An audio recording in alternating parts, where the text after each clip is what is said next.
মুসলমান বলতে চাচ্ছিলাম, যদি 5 ওয়াক্ত নামাজ আমি পড়ি তাহলে আল্লাহ আমাকে 5টা পুরস্কার দিবে। 1 নম্বর পুরস্কার, রুজির মধ্যে বরকত দিবে, অভাব অনটন হটাই দিবে। অভাব অনটন থাকবে না 1 নম্বর।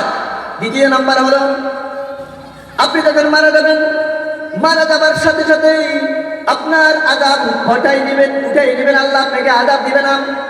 যদি আপনি নামাজি হয়ে থাকেন, আপনি যদি একাগ্রতার সাথে নামাজ আদায় করে থাকেন, 5 ওয়াক্ত নামাজ যদি ভালোভাবে আদায় করতে পারেন, তাহলে এই দ্বিতীয় পুরস্কারটা দিবে। 3 নম্বর পুরস্কার হলো, আল্লাহ আপনাকে ফুলসিরাত বিদ্যুৎ গতিতে পার করে দিবে। 3 নম্বর, বিদ্যুৎ গতিতে ফুলসিরাত পার করে দিবে।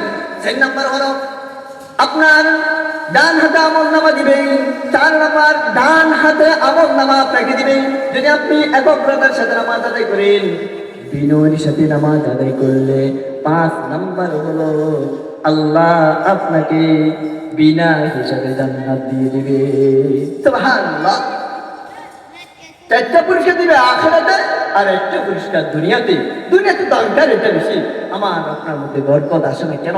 ওই যে আমি বিনয়ের সাথে নামাজ আদায় করি না, আমি একাগ্রতার সাথে আদায় করি না, আমার নামাজের মধ্যে গাফিলত করি আমি। নামাজ আমার মধ্যে আসে না, ভালোভাবে আসে না। কবি পার্সি ভাষায় বলেন, মকুন সুস্তি দার নামাজে সঞ্জিগানা ফাওয়াইলুল লিল মুসাল্লিন আল্লাযিনা।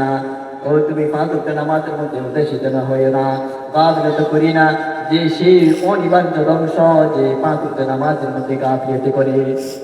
যে ব্যক্তি 5 ওয়াক্ত নামাজের মধ্যে গাফিলত করবে, মানে অবহেলা করে নামাজ আদায় করবে, সেই ধ্বংস অনিবার্য।